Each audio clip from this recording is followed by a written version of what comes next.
인비테이셔널 BJJ 챔피언십 플러스 76kg 파이널 경기를 시작하겠습니다.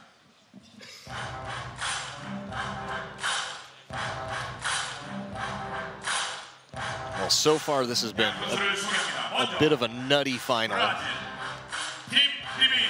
And I think with this match, we're in for more of the same. Yeah, it could be another brown belt versus black belt. Brown belt could win. Could be brown belt versus brown belt in the finals. That would be insane.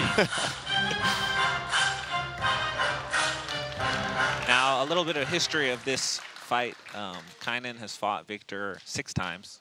That many? And has won 5 times. That's, you think that's going to play in the mind of Victor? That definitely has an effect. But it can have 2 effects. It can be a I have nothing to lose philosophy, which is a very powerful thing. A man with nothing to lose can fight very hard. But it can also, it just matters how strong that person's mind is. But I'm sure Victor Hugo's mind is very strong. So, but I'm curious to see. Kaynan has just looked unstoppable over the last year, beating 2 black belt world champions, Nicholas Margali and Tarsis Humphreys, just in the last 4 or 5 months. Both of these guys are from San Diego, or training in San Diego, not from San Diego, but Victor Hugo at the Ribeiro Brothers Academy and Kaynan at Autos. I'm surprised neither of them pulled guard immediately. Maybe they know something about each other that I don't, probably from their previous matchups. Yeah, 6 times, that's crazy. I think... all at brown belt? I'm not sure. That is a lot of times to face one person. Yeah, I mean, when they're both at that level, though, they're probably just meeting in every final. Especially at the bigger weight divisions, too. These guys are both pretty heavy. Kaynan walks around at about 210. And I imagine Victor Hugo's a little bigger.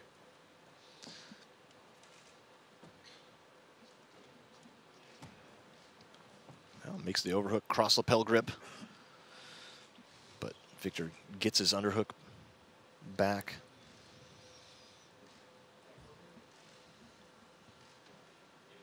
For a big guy, Kainan's guard is nearly unpassable. He just has such good recovery movements.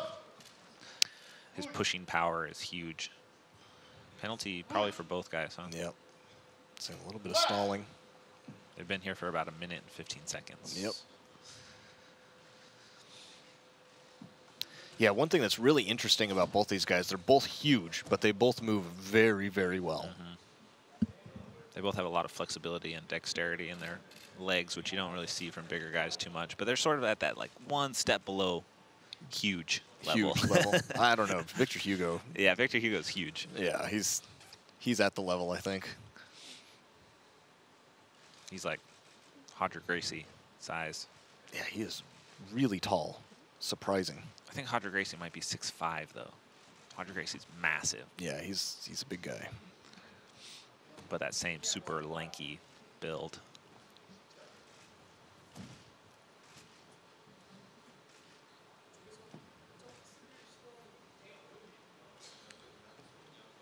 Kainan's a very calculated competitor. He takes these matches very slow and controlled. His style doesn't really allow for a lot of movement from his opponent, which is huge, just like being in control. There, that pesky pant leg grip that we were talking about earlier. Very popular right now. It's just such a strong control. The top left arm, the bottom right leg, it sort of controls in a diagonal, counter-rotates your opponent so they can't really use any force.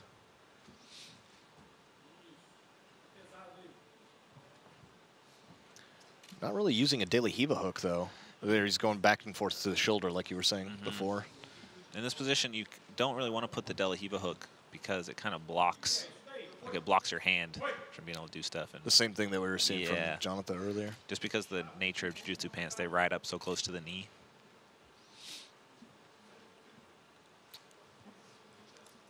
Willing to open the guard immediately. I think that's the right choice there, getting that leg underneath. Sort of like the Leandro low guard. Going for a half guard with the spider If Victor stands up, then it'll be a reverse De La Riva with Spider. I see this fight moving very slowly, with Kaynan probably getting a sweep in the next minute or two. But it doesn't really look like Victor can mount much of a passing offense. He hasn't really gotten into a threatening passing position yet. Trying to get that arm back, his right arm back. Victor Hugo on top. He's got a grip on the lapel. Trying to go over the top. He's underneath him now. This is probably where the sweep is coming. Nice transition into 50-50. Victor Hugo tries to squirm out of it so he can stand back up. He's going to reach to the pants or possibly the back, the other leg. Victor Hugo countering by ducking underneath the left leg of Kaynan. Not a bad counter because it's not a good position for him if he doesn't try to cut this angle. Kaynan now working on a straight ankle lock from here. Oh, that's looked really tight, actually. Yeah, you could see by the way that Victor is wincing. Yeah, that was definitely tight. Some people go for ankle locks like that just to sort of feign an advantage, but that was definitely threatening. Made Victor kind of turn away and abandon that leg entanglement, which has given Kaynan this double pants grip from the back, which is crazy strong to sweep with. He can just stand up with it probably if he wants. I'm surprised he's not standing up. There he goes. He throws it into 50-50, lets it out, stands up. Victor's going to use that to scramble to his feet wisely. He's going to sit back down into guard. With a guillotine, actually, though. Is that a head and arm guillotine? Yeah, he has a guillotine on right here. And Kaynan's oh, he let it go. Needs to create space, though. He can't let... And we're going to see another pressure. Sao Paulo pass attempt. The pressure that Victor's putting here is huge. Yeah. You see Kaynan really trying to frame away, but Victor Hugo still inching his way over that bottom leg. This is another example of what I was saying earlier. Kaynan is just comfortable in any guard. He was playing spider guard earlier, now he's just playing knee shield guard, Z guard, half guard, whichever it is. All of those. I can't keep up all the new names. What's the Japanese name for that position? Oh, man. Oh, he just, man, the Swept camera himself. angle kind of cut. I didn't really see the sweep. It was, he was really working that pass. He had his knee through on the knee shield. It was looking good, like he was turning into a leg weave pass. And look at this near sweep into mount, and he throws it into a triangle. Oh, my God. He's out, though. He's out. Kaynan gets out, still in the omoplata. That was crazy good from Victor, though. Victor forced to let go. No advantage there because I don't think he actually figure forward his legs. It was just the diamond position around the neck.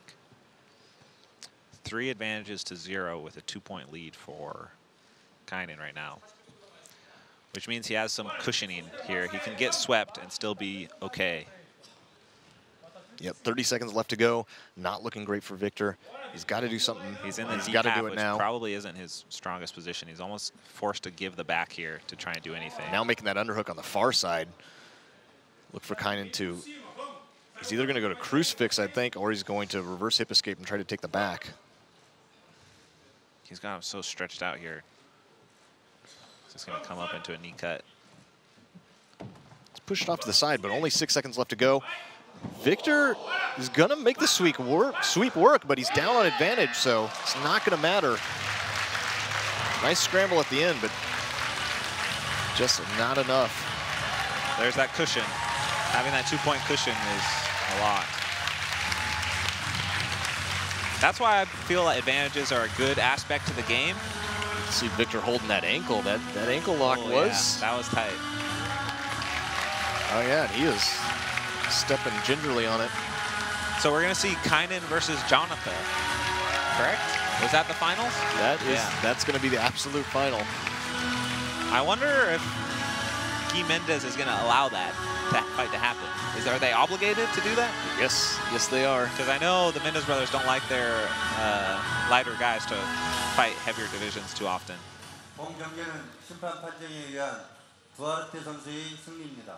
The winner by decision, Kaynan Duarte.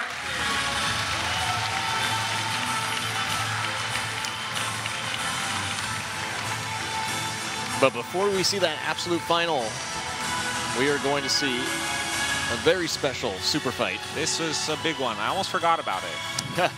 Can't forget about this one. This This is the super fight.